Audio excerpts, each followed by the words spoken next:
Today, we'll be talking about the spirit of a loving son, a UFO in a national forest, and much more.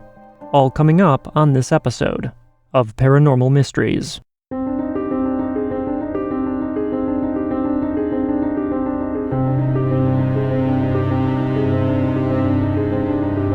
Thank you all for joining me, and welcome. I'm your host, as always, Nick Ryan. I hope that everyone's had a great week. And before we start, I'd like to thank all of you for tuning in and supporting the show. And if you enjoy what we do here, please consider subscribing, sharing, and reviewing the podcast.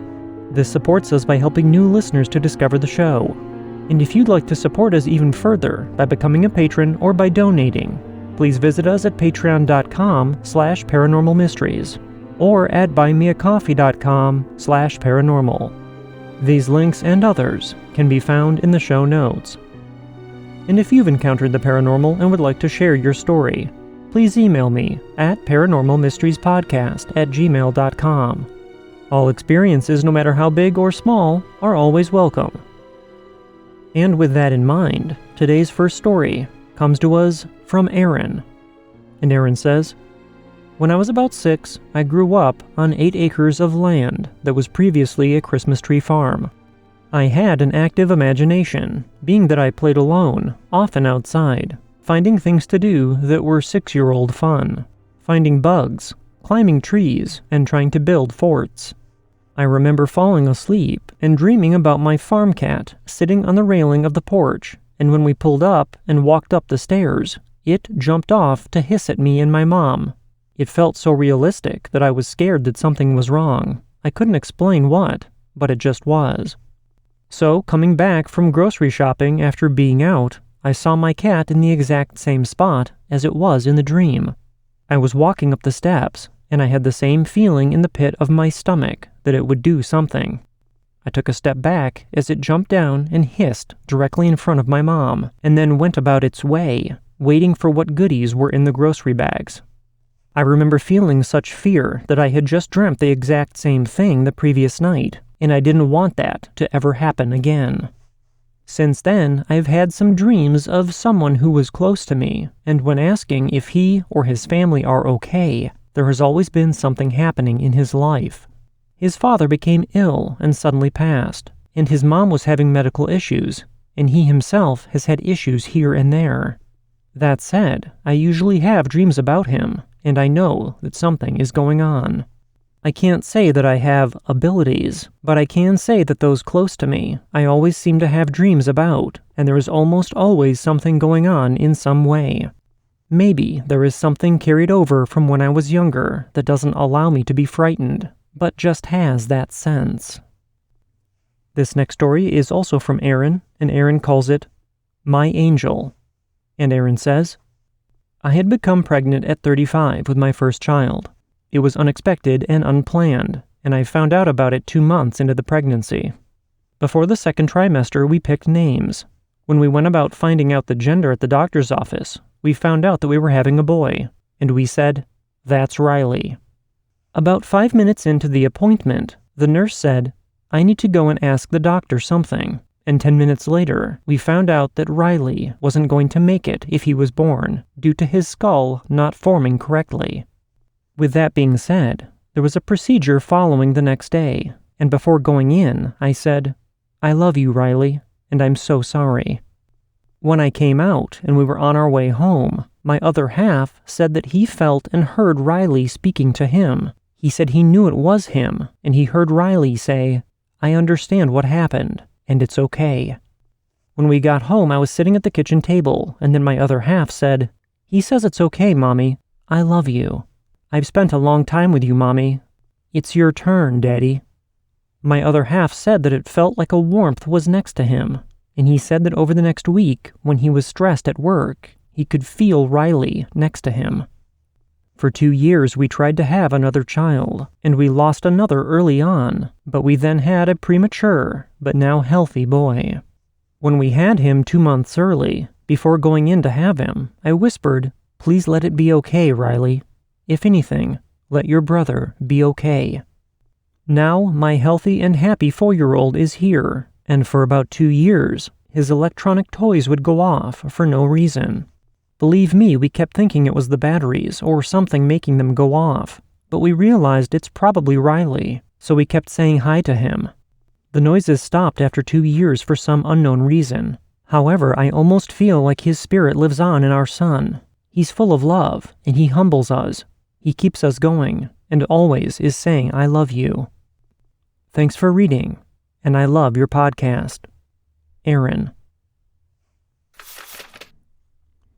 Our next story comes to us from Tanner, and Tanner's story is called My Paranormal Experience. Tanner says, I'm a new listener and I have had a paranormal experience in the forest of Pecos, New Mexico.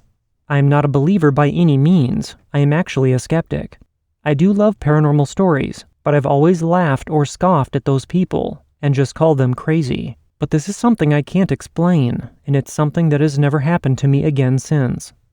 First, some background. I own a small cabin out in the Santa Fe National Forest, and it's right on the Pecos River, and it's not deep in the woods, but it's far enough out, about 2 hours from Pecos, that there is usually no one out there.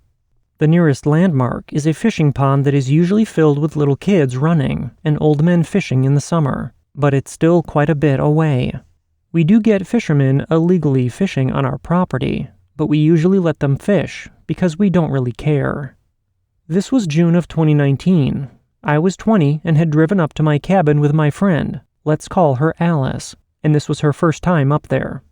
Me and Alice grew up together and are like siblings, so it wasn't rare for us to go out to places by ourselves, but we were going out to a cabin that was built in 1956 by my great-grandfather and his friends, so it's a very old cabin that used to be a base for silver miners like my great-grandfather. We got in on a Sunday afternoon, and everything was really relaxing and chill, and on Wednesday, I got Alice to agree to go swimming with me. We hiked 30 minutes to a large dip into the river, where some old mining company had dug out part of the river to mine silver. It made a large swimming hole, but it was a very dangerous hike, with cliffs on either side, about 200 feet apart and towering high above us, and a raging river next to the trail that has been worn out by both my family and people fishing. We had walked to the swimming hole around 4 p.m. and had even brought dinner with us and beer. I know, underage drinking, how rare, but we just wanted to hang out, relax, and swim in the river. We were there for about 4 hours, just talking and eating and drinking, and we had even made a small fire to sit next to so we could warm up. I'm not a big fan of drinking, so I only had 2 beers. Alice had drank 2 as well, but we weren't drunk. We started to pack up and head back to the cabin, and on our way there, I had seen a large hill that was covered in grass. I convinced Alice to stay until night had fallen so that we could look up at the stars. Night falls fairly early in summer, and we had sat around for about 2 hours drinking the last 2 beers. When the stars were fully out, it was the most amazing view I had ever seen. We had sat there for about 30 minutes, and I told Alice that we should head back, and as we started walking back, I heard a large metallic thumping off to the other side of the river where there were thick trees. It sounded like machinery, and I shined my flashlight over to the trees to see if I could see anything.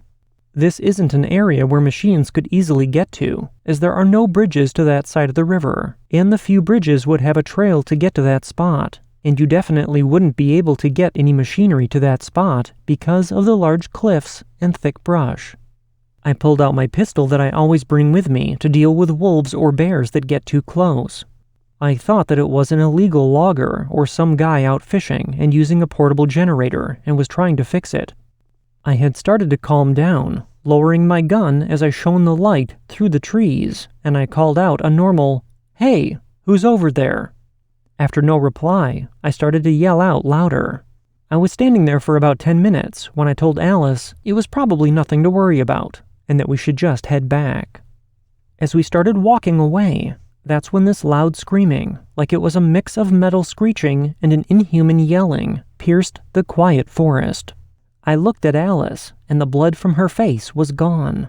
I told Alice to run, but noticed her face getting brighter. Everything was getting brighter around us as I turned around and saw a bright light from inside the brush.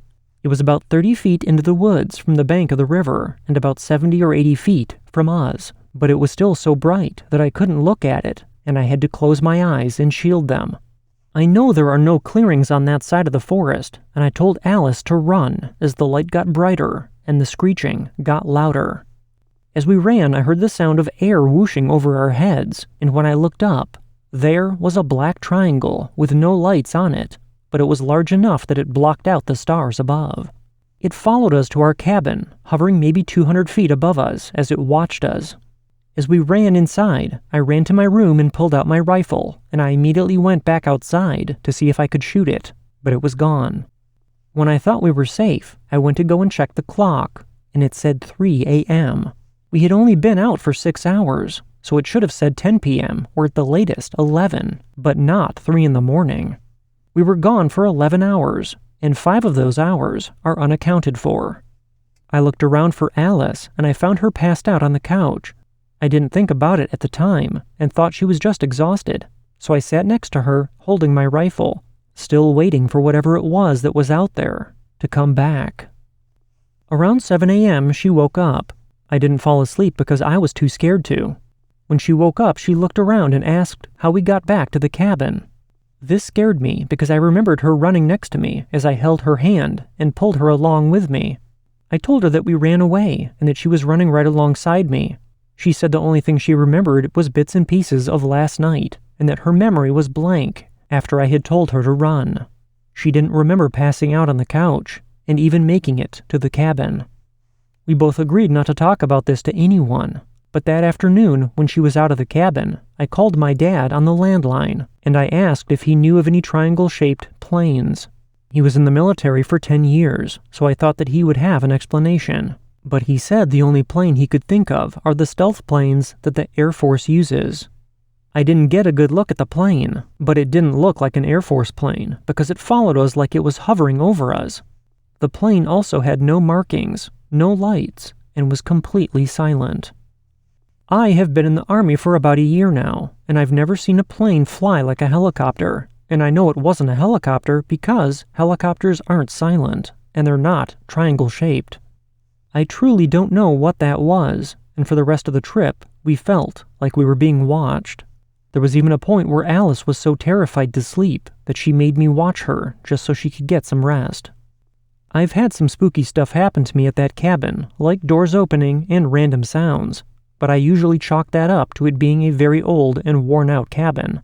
But this was something else. I've never felt this raw fear before, and I've been through Army boot camp and a war zone. Me and Alice plan to go back the same week in June this summer to see if we can get some more answers, and if anyone has any stories like this one, please email me. Me and Alice are absolutely terrified of what happened, and we don't know what happened to us during those 5 hours. I've been listening to this podcast for about 3 weeks now, and hearing so many stories like mine has really opened me up to talking about this encounter. I don't want to say this was a UFO or an alien encounter, not because I don't believe in them, but because it just seems really outlandish to say that I've been abducted by aliens. This area of the Pecos Mountains does have a lot of strange things happening. Bigfoot, disappearances, unsolved murders, and UFO sightings. I've never really believed any of that, as it always seemed like marketing propaganda. But now that I've had this experience, I would love to hear anyone else's experiences up in the Pecos Mountains. Our next story of the night comes to us from Ellie, and Ellie's story is called It Followed. Ellie says, "Bear with me, this is a long story, but one I must tell, as it still haunts me, yet it is the reason I am a huge fan of the paranormal today. So, thanks to it, I guess. It all started when my brothers and sisters had come home from Africa after spending a few years there. Why? It's complicated, but not a bad type of complicated. We were all pretty much underage at 20 at the time, and there was 6 of us and our parents in an apartment in Seattle, an apartment I pretty much loved at the age of 12. There was a nice park, a community swimming pool, and community activities where I met a few of my friends. But living there didn't last long. It was until my siblings showed up that I wished my parents had better luck finding a house so we could move out. Why? Because of the bizarre and chilling things that would happen there on a daily basis, which started a few weeks after my siblings came back from Africa. Before that, everything was pleasant. I know I keep repeating that, but it's important to the story. I loved that place. I truly did. Some of the things that would happen in that apartment were odd whispers, footsteps in rooms that nobody was in, footsteps going back and forth in the hallway in the middle of the night, things falling from places, and whenever I'd put something somewhere, it would go missing and then reappear in another spot. One evening that truly scared me was the day that my parents left me, my sister, and my newborn sister while they went grocery shopping. One thing I loved about my baby sister was that she was hardly a crier. We had peaceful nights with that one, but this particular day, she cried a lot, as if she was hurt. I fed her, I changed her, I rocked her back and forth, I tried to entertain her, but nothing seemed to work, up until we put some lullabies on the TV, and then watched the cartoon characters sing and dance. She then calmed down and went to sleep. I was sitting on the couch near the hallway, where, if I turned my head, there was a bathroom, and in front of the bathroom was my brother's room. While watching TV, in the corner of my eye, I saw a shadow quickly move from the bathroom door and into the hallway. I turned to look, but I saw no one. I asked my sister if my brother was home, just for some sort of reassurance, but she said no, which made sense because they didn't get out of school and then practice until late. My baby sister then began crying again, and I tried shushing her, all while looking into the long hallway, trying to make sense of what I saw. Not even 5 minutes had passed when I began to hear scratches and footsteps in my brother's room. I looked over at my sister, who was already looking at me, but she had a brave look on her face. She shrugged her shoulders and looked back at the TV. She was ignoring it, and maybe even hoping it was her imagination, as she turned up the volume before eventually changing the YouTube video and putting on the show that gives me anxiety and brings a tight feeling to my chest to this day. Teletubbies. I hate that show. The characters are extremely frightening, though I'll happily watch ghost videos for fun and listen to paranormal podcasts to help me sleep. Not only am I scared of this show because of the characters, but what coincidentally started to happen as soon as my sister put the show on. The footsteps increased. Instead of being in just my brother's room, they were now down the hall, not far from us. My baby sister was crying as if she was in terrible pain. As I'm trying to shush her, we hear something that startles me and my sister, a loud crash in the kitchen. It took minutes to pull myself together and check out what had caused the sound. Handing my baby sister to my sister, I slowly poke my head into the kitchen to find the garbage can's lid was thrown off, and garbage was now scattered on the floor. While I stood in confusion, the dustpan, which was tucked into the tight space between the wall and the fridge, falls. I then called my mom, voice shaking and hands shaking. She played it cool and tried to calm me down, telling me logical things that it could have happened. It wasn't until days after that evening that my mom started opening up on things that would happen to her and my baby sister while we were at school. She told me one evening about how she had left my baby sister in one of those baby bouncer seats to go into the bathroom not far from the living room, only to come back with my sister completely flipped over, the baby seat and everything. Thankfully, my baby sister is okay, and a healthy 8-year-old now. My mom also told me about how she once was making cookies and talking on the phone. She rested the phone against her shoulder and ear and reached for a fork to make a design on the cookie. Reaching for it, the fork slides off the table and flies a few feet away from her. We all had our individual experiences, and my brother would even complain about scratches on his shoulder and leg whenever he would use the bathroom. Another day, after the incident in the kitchen, I was getting ready to straighten my hair and was planning on sitting in front of a full-body mirror while I did so. Before doing my hair, I went into the bathroom for a quick nightly routine before coming back into my room to find that my mirror was smashed and the pieces looked as if someone had thrown a rock into the middle of the mirror with the way that the cracks were formed. I called and asked my sister if she had come into the room that we both share, and she said no, and that she was watching Breaking Bad with my brothers and my mom. I can't explain how a mirror would break on its own, and I know that no one would purposely break it. I mean, why would anyone ditch their favorite show to get up and break my mirror? It doesn't make any sense. None of it made sense to me. That was until one night when our electricity went off due to a heavy storm, and we were bored and decided to share stories. I asked my sister to tell me some interesting things that she might have seen or done in Africa, in Kenya to be exact. She told me how she stayed in a house with my aunts and grandparents, where she experienced scary paranormal activities herself, those which will take pages to get into, but one that's important to this story. The story she told me was where one night her and my mother's part of the family were sitting around, telling stories and having a big dinner with close friends. Around 11 p.m., she heard a knock on the door and told my auntie, who proceeded to open the door, and there stood a woman with long hair down to her ankles. She described her as being beautiful, and supposedly my aunt just let her in. The voices and laughter then died down as everyone looked at the girl. She had a paper towel in her hand, with her hands in a fist, as she spoke nonstop. Some of her words were gibberish, and some were in Swahili, and my aunt translated to my sister as the woman spoke. She said, "There is a spirit in this home, a dark spirit." And then she said something about it wanting to hurt and see suffering. She then mentioned how this woman opened her hands to show what was in the paper towel. There were fingernails. Not ones that were clipped off, but fingernails with skin and flesh rotting around them. The woman's teeth then began to rot right in front of them. She was rotting right in front of them. I think that whatever haunted our apartment had followed my siblings. I don't know how that's possible, but it's the only explanation I truly have.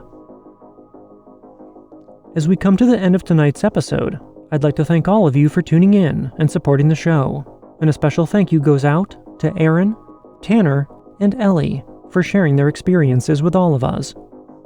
If you've witnessed something paranormal and would like to share your story, please contact me at paranormalmysteriespodcast@gmail.com or visit us at paranormalmysteriespodcast.com and click on the Tell Your Story link. All of our contact information can be found in the show notes. Until next time, I hope you all have a great weekend, and we'll see you back here on Monday with our next episode. From everyone at Paranormal Mysteries, thank you for listening, and remember, don't wait for the unknown to come to you. Get out there and find it.